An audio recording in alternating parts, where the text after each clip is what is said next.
Now, once your account is activated, you can go ahead and log into your account. The first thing that you want to do is update your Amazon selling plan.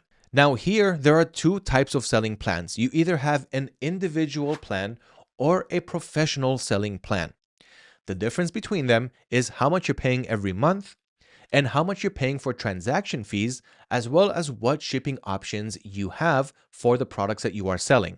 At the end of the day, you want to have the professional plan. This does cost $40 a month, but it does come with its advantages. But in the beginning, you will start with an individual plan. And that is because you still haven't started selling and you don't want to pay $40 a month if you haven't started selling yet. But once you are ready to start selling, you did your product research, you're ready to start adding products to your store, it's time to move to the professional plan because we need to put our business on automation. But wait, before you do that, let me continue walking you through the process. So once your Amazon account is verified, you're going to log into your Amazon Seller Central dashboard. Just go to sellercentral.amazon.com, log into the account that you registered with. And here on the top right, you have the settings icon. Here you're going to click on account info. So here on the left side, we're on account overview, and on the right side where it says manage your services, selling on Amazon, you can see that I'm registered there. I'm going to click on that. Okay, then I'm going to click on this arrow to open up this little drop down. And as you can see, I currently have the professional plan.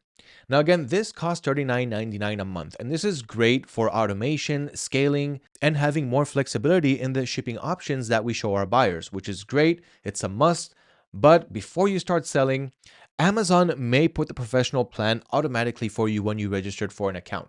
So here you can downgrade to an individual account. Okay, so I just clicked on that and you can see here that now all I need to do is click on apply changes and it will downgrade me to an individual account where I don't have a monthly subscription.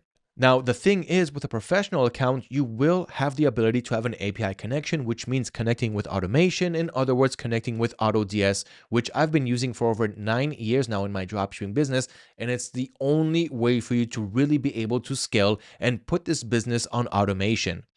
So you're going to need that as well as customizable shipping options, because if you're just going with the individual account, Amazon is not going to give you too many shipping options to use, and you will need to learn how to be more flexible, offering the right shipping options to your buyers. We're going to go over all of that soon.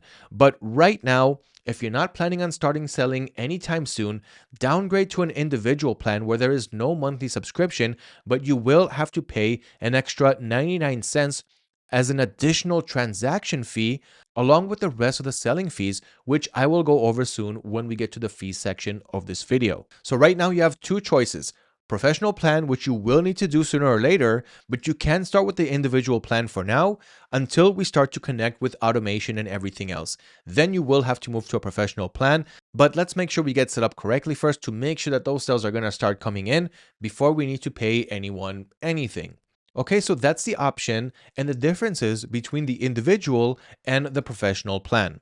And again, if you want the full list of the professional versus individual, just click on this link right here. It'll take you to this page and you can see the differences between the professional and the individual plan, what each one entails, and the main differences between them. Just make sure that under payment information, you have your credit card on file so that you can pay Amazon any balance that you may owe them. At this point, we don't really owe them anything. And while you were registering for an Amazon seller account, you probably already put your payment information anyway. And here you have deposit methods, charge methods, and invoice order payment settings. I'm going to go over all of this soon, so you don't need to worry about that, as well as all of the other options that we have here on our Amazon seller account. I'm going to go through all of this with you, but I really want to take it step by step so that you will be able to learn in the best way possible, in a way that I wished others would have taught me when I just got started.